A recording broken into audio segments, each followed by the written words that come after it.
I want you all to take a quick look at this man. In 2001, 22-year-old nursing student Michael Skolnick was informed by his healthcare team that he needed to undergo brain surgery in order to save his life. While this, at first, seemed to be a logical decision, Skolnick and his family would soon come to regret it. The surgical errors that followed caused irreparable brain damage, resulting in the young man spending the next 32 months in a vegetative state before passing away. Nearly a few years later, Skolnick's family would come to discover that the doctor that operated on their child had an infamous history of medical malpractice in another state. After researching more about their son's case, Patty and David Skolnick would come to realize that there were safer solutions as opposed to surgery that could have been administered on their son. The term medical malpractice is often characterized incorrectly. As seen in Skolnick's case, it is often associated with technical errors or mistakes that doctors commit during surgery. However, that's not always the case. You see, medical malpractice can also refer to any scenario in which a patient does not feel entirely knowledgeable about a certain procedure or drug that's being used in the treatment.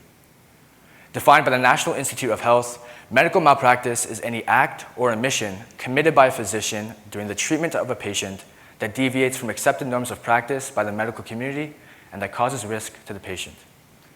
If a patient is not entirely knowledgeable about a certain procedure or drug that's being used in the treatment, then they are unable to provide their informed consent. The reason why I'm particularly interested in medical malpractice is because of my connection to it. A few years ago, my mother was diagnosed with uterine leiomyosarcoma, a rare form of cancer that develops on soft tissue. While her diagnosis wasn't harmful, an instrument that was used on her years prior to her diagnosis was.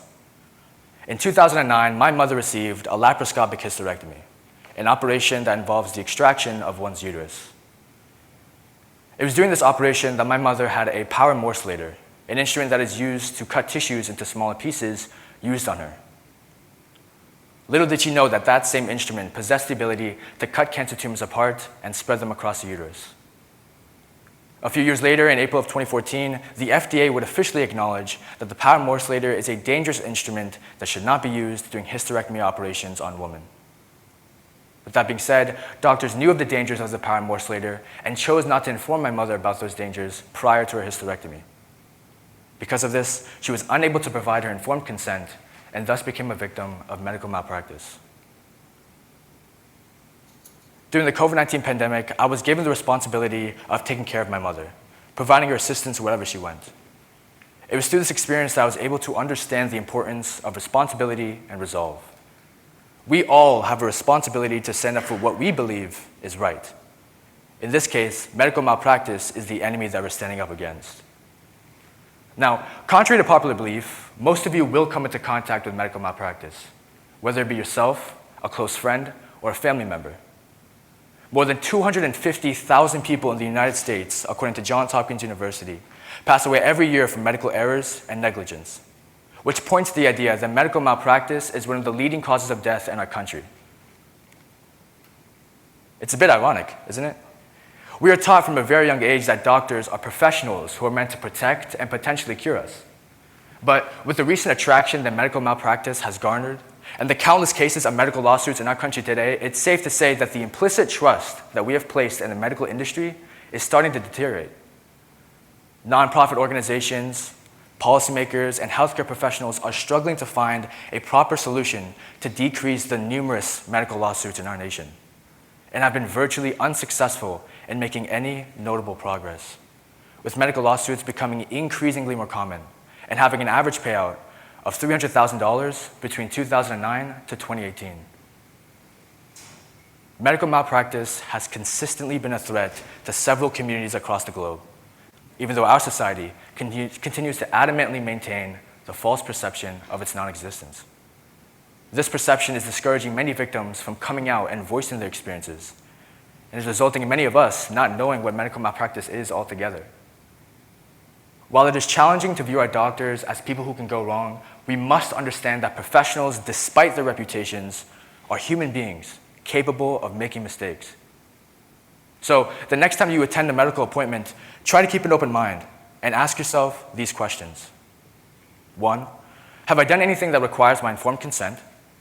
2, Do I feel knowledgeable about the procedures that I will be put through? And lastly, 3, do I trust my doctor to go through with these procedures? Asking yourself these questions can help you become more safe in your environment and can even prevent yourself from becoming a victim of medical malpractice. In any case, the most important thing that we as a community must do to transform the way that our society perceives medical malpractice is to simply spread awareness about it.